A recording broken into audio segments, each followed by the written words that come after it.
Mai Ka Ko, a Como Mai the Curtain Call, a weekly program of reviews, previews, interviews, and features of and or with the great art and artists on Maui and beyond. I'm Paul James Brown. Maui OnStage is presenting Agatha Christie's The Mousetrap, directed by Kristi Scott. Originally written in 1947 as a 30-minute radio play called Three Blind Mice for Queen Mary, she expanded it to a full-length play in 1952, and it has been running on the West End ever since. Like all theater in England, it was forced to cease performances for 14 months by the COVID epidemic, but resumed after that and picked up right where it left off. It is by far the longest-running theatrical production in world history. Don't you wish you invested in it? Ms. Christie signed over the rights to this show to her grandson.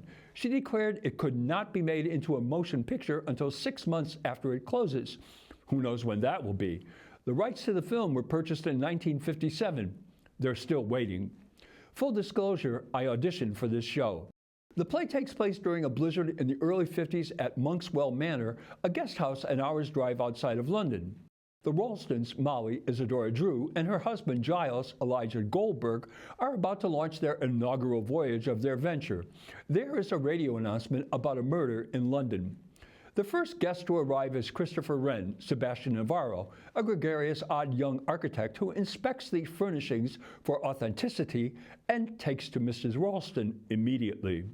The bell rings and in comes Mrs. Boyle, Samantha Maxwell, a pompous magistrate who is critical of everything about Monkswell Manor and the proprietress. Following her with a passel of luggage, including a huge trunk, is Major Metcalf, Will McCosack, a retired military man. Miss Caswell, Jamie Nicole Wilcox, a businesswoman who travels quite a bit and currently resides in Majorca, is the final registered lodger. Then in comes an unexpected patron, Mr. Padavicini, Daniel Vickers. He informs the gathering he had an auto accident nearby, begs to remain, and declares no other guests will be arriving. Things are pretty humdrum until Mrs. Ralston takes a call from the constabulary. They are sending an officer, Detective Sergeant Trotter, John Williams. The Ralstons speculate about the purpose for his visit. Sergeant Trotter arrives via skis. He begins to interrogate all the guests. Toward the conclusion of this act, one of the guests is strangled while the murderer whistles Three Blind Mice. There is a murderer in their midst. Who is it? Will Detective Sergeant Trotter discover the criminal's identity before another murder? Don't ask anyone who saw the show to divulge the answer to this whodunit. Maui OnStage required the ticket holders to execute an NDA as an admission requirement. Not really, but almost. At the conclusion of the play, after the cheers of the standing ovation subsided, one of the actors entreated the audience not to reveal the identity of the murderer. Isadora Drew, as Molly Ralston, is officious, competent, and has a great scream at the conclusion of Act 1. Her high-pitched vocal delivery made it difficult at times to discern what she was saying. Her best scene came in the second act when she is accused of infidelity by her husband. Their argument captured the passion and anger of a married couple having it out. Mr. Goldberg's Giles Ralston is a chain-smoking, hen-pecked husband who tries to compensate for his insecurities and lack of management skills by exploding in Molly's defense whenever he perceives a threat to her. His reaction to Mrs. Boyle's criticism of their establishment was a nice piece of bluffing. Christopher Wren was the designer of one of London's most famous buildings, St. Paul's Cathedral, in the 17th century, so Mr. Navarro's character is suspicious from the outset.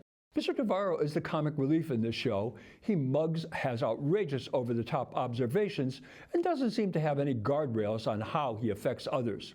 Samantha Maxwell's Mrs. Boyle is uncomfortable from the moment she enters Monkswell Manor. She finds fault with everything and doesn't have a nice word for the Ralstons until Mr. Ralston offers her the opportunity to get a refund, and he will endeavor to find her another establishment more to her liking. It is only then Mrs. Boyle grudgingly shows some appreciation for her hosts and environs. It is great to see Will McCosack back on stage as Major Metcalf. He has been absent from Maui stages for too long. Mr. McCosack gives us a subdued, almost wimpy Major Metcalf.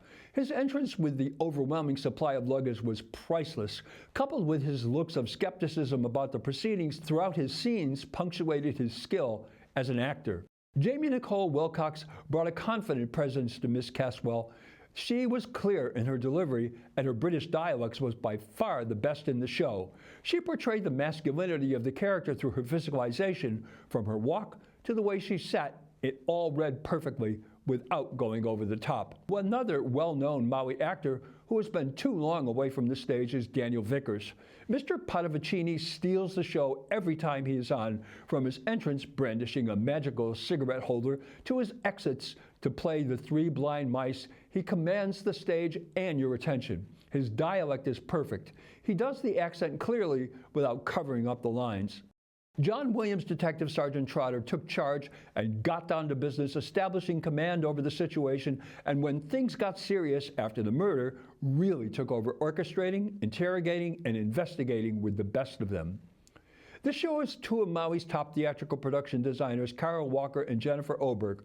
Ms. Walker has been Maui's go-to set designer for more than 30 years.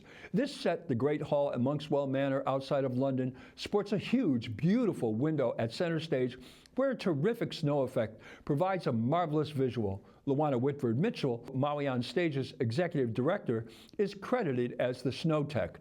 The set has 5 entrance-exit points. Ms. Oberg began working with Alexander Performing Arts Academy shortly after she and her husband, Craig Mullins, arrived here in 2001. She has distinguished herself as a costume designer ever since, working on several productions for Maui OnStage, and recently did The Revolutionists for Maui Academy of Performing Arts. She has been accepted into the prestigious graduate program in costume design at the University of North Carolina School of the Arts. Her final Maui project before departing for North Carolina will be Maui OnStage's forthcoming production of A Gentleman's Guide to Love and Murder. She has captured the flavor of winter in England in the 50s perfectly. I especially liked her vision for Mr. Padavicini's European elegance. Miss Caswell's riding habit and the jacket emphasize this character's strength, and Mrs. Boyle's, her outfit read upper-class dowager. Ryan Shimabuku did the wigs for this show. Ms. Maxwell's was 50s dowager all the way. I don't know whether he did Ms. Wilcox's hair, but it was perfect vintage and lent additional credibility to her character. The lighting for the show was designed by Vince Pinelli. The snow looked great, one of the best effects I have seen here. But I wondered why it still looked like night outside when it was supposed to be the next morning. Ms. Scott is Maui's Agatha Christie director. She knows this form so well, and her vision is clear and precise. I wondered why the actors seemed to see a window through the fourth wall when there was a great window to look out and comment from upstage center. My other quibble is the dialect. They were all over the place. When will theaters here start doing serious dialect work? I hope their next show, A Gentleman's Guide to Love and Murder, which also takes place in England, will devote some serious time to recreating authentic dialects. It adds so much to the experience. The Mousetrap will run until April 12th, Fridays at 7:30 p.m. and Saturdays and Sundays at 3 p.m. Go to www.mauionstage.com for tickets and information. Well, that's Curtain Call for this week. Mahalo nui loa for joining me. I'm Paul James Brown. Maui strong. Ahui ho.